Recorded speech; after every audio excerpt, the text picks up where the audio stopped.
जय हिंद दोस्तों। पिछली क्लास में हमने जड़ और तने के बारे में पढ़ लिया है। आज हम पत्ती के बारे में जानेंगे। पत्ती क्या होती है और इसके प्रकार क्या होते हैं। ठीक है, तो पत्ती के बारे में अपन क्या जानेंगे। मैंने बताया था ये वाक्य होता है मूलांकुर होता है। मूलांकुर क्या बनता है, मूलांकुर की जड़ क्या बनती है, जड़ बनती है। और ये वाक्य होता है प्रांकुर होता है। प्रांकुर क्या बनता है, तना बनता है। तने में से क्या निकलती है, पत्तियां निकलती है। ठीक है, उसके बाद ये बताया था ये मूलांकुर भाग, एक नुकीला भाग होता है जो मिट्टी खोदता है। ठीक है, तो इसके आगे हम क्या डिस्कस करेंगे, पत्ती क्या होती है, पत्ती के बारे में अपन देखेंगे। ठीक है, पत्ती क्या काम आती है, पत्ती का क्या क्या महत्व है ना। ठीक है, पत्ती ये वाला भाग क्या है, तना। तने में से क्या निकलती है, पत्ती निकलती है। कौन से वाले भाग से निकलती है, तो पेसियोल नामक भाग से निकलती है पत्ती। उन कहते हैं पत्ती कौन से भाग से निकलती है, तो पेसियोल नामक भाग से क्या निकलती है, पत्ती निकलती है। ये पेसियोल जो मोटा मोटा भाग दिख रहा है क्या है, पेसियोल, इससे क्या निकलती है, पत्ती निकलती है। अब आगे जाके ये किस में विभाजित हो जाता है, ये क्या है, मध्य सिरा। ये क्या है, मध्य सिरा। जो बीच में ये दिख रही है ये क्या है, मध्य सिरा। जो बीच की सिरा है क्या है, मध्य सिरा। इसमें से क्या है, छोटी छोटी सिरा निकल रहती है। एक तो ये बड़ी सिरा निकली, बड़ी सिरा। ठीक है, इसे क्या बोलते हैं, सिरा। इससे जो छोटी छोटी सिरा निकलती है इसे क्या बोलते हैं, इसे क्या बोलते हैं, छोटी सिरा बोलते हैं। और पत्तियों का ये कोने वाला भाग है, ये जो ब्लू लाइन दिख रही है, पत्तियों का कोने वाला भाग है, इसे क्या बोलते हैं, मार्जिन बोलते हैं। पत्तियों का जो ब्लू वाला भाग है उसे क्या बोलते हैं, मार्जिन। जो कटा वाला भाग दिख रहा है क्या कहलाता है, बाहरी भाग क्या कहलाता है, मार्जिन। इसके बाद जो ये रेड कलर से दिखाया गया है, रेड कलर से क्या दिखता है, ये छोटे छोटे धब्बे रहते हैं पत्तियों पर, आपने देखा होगा। पत्तियों पर क्या रहते हैं, छोटे छोटे धब्बे रहते हैं जो क्लोरोप्लास्ट रहते हैं। जो किसके धब्बे रहते हैं, क्लोरोप्लास्ट के। ये क्या करता है, क्लोरोफिल बनाता है। क्लोरोफिल क्या करता है, सूर्य प्रकाश की उपस्थिति में इसे हरा रंग प्रदान करता है। किसको, पत्ती को हरा रंग प्रदान करता है। क्लोरोफिल के कारण पत्ती हरे रंग की होती है। क्वेश्चन पूछा जाता है। ठीक है, क्लोरोफिल के कारण पत्तियां क्या करती है, हरे रंग की होती है, हरा रंग प्रदान करता है। ठीक है, क्लोरोफिल। इसके बाद जो नुकीला भाग है, नुकीला भाग क्या कहलाता है, एपेक्स कहलाता है। नुकीला भाग क्या कहलाता है, एपेक्स कहलाता है। पत्तियों का जो नुकीला वाला भाग रहता है, बाहरी भाग, वो क्या कहलाता है, एपेक्स कहलाता है। अब जो नीले कलर से दर्शाए गए हैं, ठीक है, वो क्या कहलाएंगे, रंध्र या स्टोमेटा कहलाएगा। ये क्या होता है, पत्तियों के लिए महत्वपूर्ण होता है। अब इसका क्या काम होता है, अपन ने इसका पढ़ लिया। मार्जिन क्या होता है, मध्य सिरा, बाहरी सिरा, छोटी सिरा कौन सी होती है। अब जो अगला भाग होता है रंध्र। रंध्र क्या करता है, जड़ से पानी सोखता है। जो पेड़ की जड़ होती है उससे पानी सोखकर कहाँ पहुँचाता है, पत्तियों तक पहुँचाता है। और ये रंध्र क्या करता है, पानी को उड़ा देता है। तो इस क्रिया को क्या करते हैं, बाष्पोत्सर्जन कहते हैं। इस क्रिया को क्या कहेंगे, जो पानी उड़ जाएगा उस क्रिया क्या कहेंगे, बाष्पोत्सर्जन कहेंगे। पानी उड़ेगा तो कहाँ जाएगा, बादल में जाएगा। बादल में पानी जाएगा तो क्या होगा, फिर क्या होगी, वर्षा होगी। जहाँ पर पेड़ अधिक होते हैं वहाँ पर क्या होती है, वर्षा ज़्यादा होती है। जहाँ पर पेड़ अधिक होंगे वहाँ पर क्या होगी, वर्षा ज़्यादा होगी। और जहाँ पर पेड़ कम होंगे वहाँ पर वर्षा होती नहीं, जैसे रेगिस्तान में वर्षा नहीं होती है। इसके बाद अपन ये रंध्र का काम क्या है, रंध्र का एक काम हो रहा है, CO2 अंदर की ओर लेता है और अपने क्या देता है, ऑक्सीजन देता है।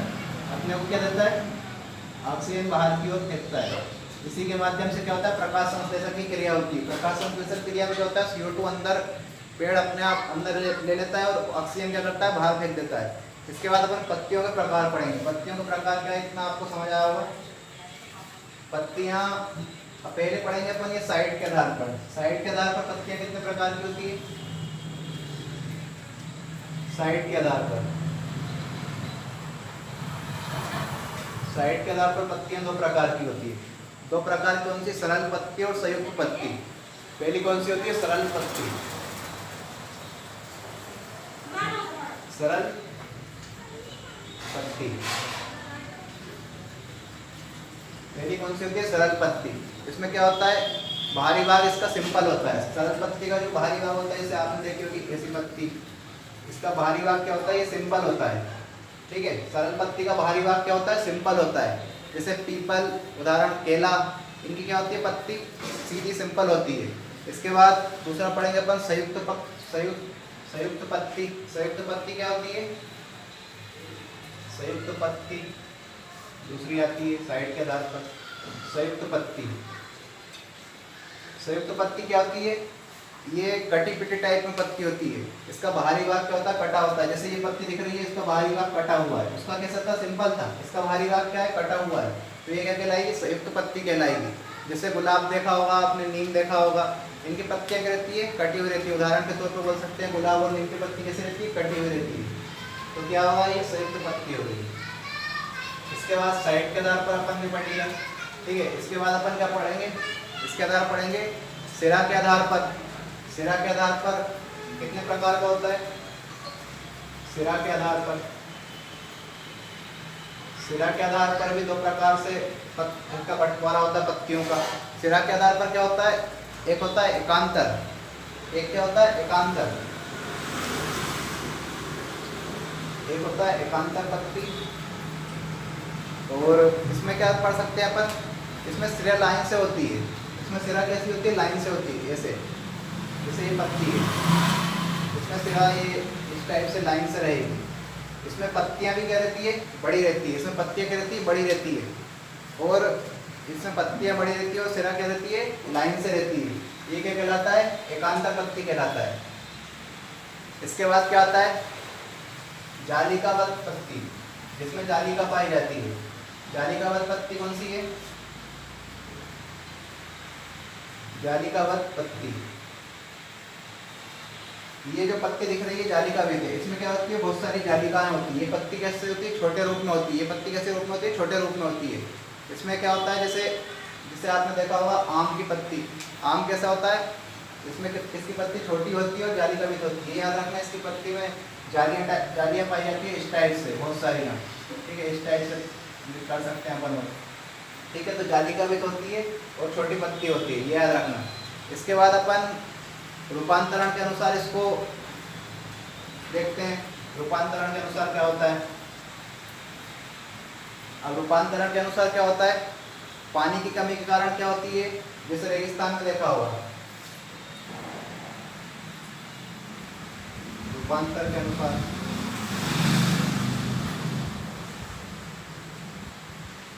पानी की कमी के कारण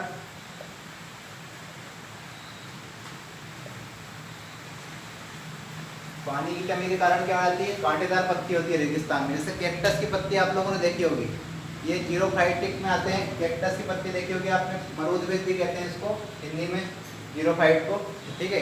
क्या आती है, पानी की कमी के कारण क्या होती है, इसमें कांटे उत्पन्न हो जाते हैं। कांटे क्या करते हैं, इसके कीटों से भी रक्षा करते हैं।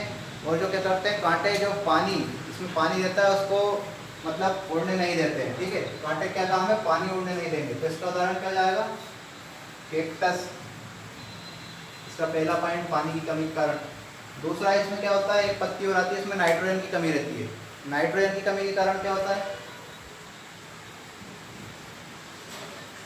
इन्हें क्या होती है, मिट्टी से नाइट्रोजन नहीं मिल पाती। जो मिट्टी से होती है तो नाइट्रोजन नहीं मिल पाती है, तो ये क्या करते हैं, इसमें एक ढक्कन टाइप में होता है।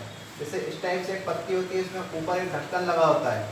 अब एक कीड़ा यहाँ से चढ़ेगा ऊपर, इसमें अंदर आ जाएगा, तो क्या होगा, ये ढक्कन बंद हो जाएगा और इसको पेड़ को क्या मिल जाएगा, इससे पत्ती को भोजन मिल जाएगा। इसमें क्या होता है, प्रोटीन पाया जाता है कीड़े में। तो प्रोटीन के अंदर क्या होता है, नाइट्रोजन होता है। तो उसकी नाइट्रोजन की कमी क्या हो जाएगी, दूर हो जाएगी। इसके बाद एक आता है, जैसे आप लोगों ने देखा होगा, जिसे प्रटान या टेंड्री कहते हैं, जिसे प्रटान या टेंड्री कहते हैं, प्रटान या टेंड्री। ये क्या होता है, ऐसा होता है, ये दीवार लगकर एक पत्ती इस टाइप की होती है, जो क्या होती है, दीवार लगकर ऊपर चढ़ जाती है। दीवार लगकर, जैसे आपने गिलकी लौकी का पौधा देखा होगा, वो क्या करता है, दीवार लगकर ऊपर चढ़ जाता है। तो ये पत्ती क्या कहलाती है, टेंड्री या प्रटान कहलाती है। अब आता है बीज। इसमें बीज, जैसे इसमें बीज कैसे निकलते हैं, ठीक है। अगला आता है, जैसे बीज का अपन बोल सकते हैं, जैसे एक बीज पत्री, एक बीज पत्री। एक बीज पत्री में क्या जाएगा, जिसमें एक ही बीज हो। जैसे गेहूं है, चावल है, इसको अपन दो भागों में बांट नहीं सकते, तो ये क्या कहलाएगा, एक ही बीज कहलाएगा। इसे क्या कहेंगे, एक बीज पत्री कहेगा। जिसका बीज टूट नहीं सकता उसे क्या कहेंगे, एक बीज पत्री कहलाएगा। एक बीज पत्री क्या कहलाएगा, जिसका बीज टूट नहीं सकता। ये किसके अंतर्गत आती है, एकांतर पत्ती के अंतर्गत आती है। जैसे गेहूं हुआ, चावल हुआ, इनका बीज क्या होगा, दो भागों में नहीं टूट सकता, वो क्या कहलाएगी, एकांतर पत्ती कहलाएगी, एक बीज पत्ती कहलाएगी। इसके बाद क्या आता है, द्विबीजपत्री। द्विबीजपत्री क्या होता है,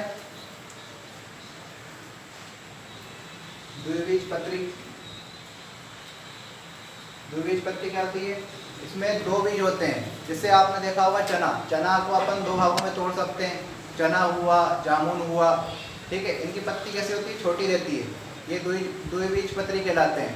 चना, जामुन, आम, इनको क्या कर सकते हैं, दो भागों में अपन तोड़ सकते हैं, फिर ये क्या कहलाता है, द्विबीजपत्री कहलाता है। ये आप सबको समझ आया होगा। इसके बाद अपन नेक्स्ट क्लास में देखेंगे। जय हिंद।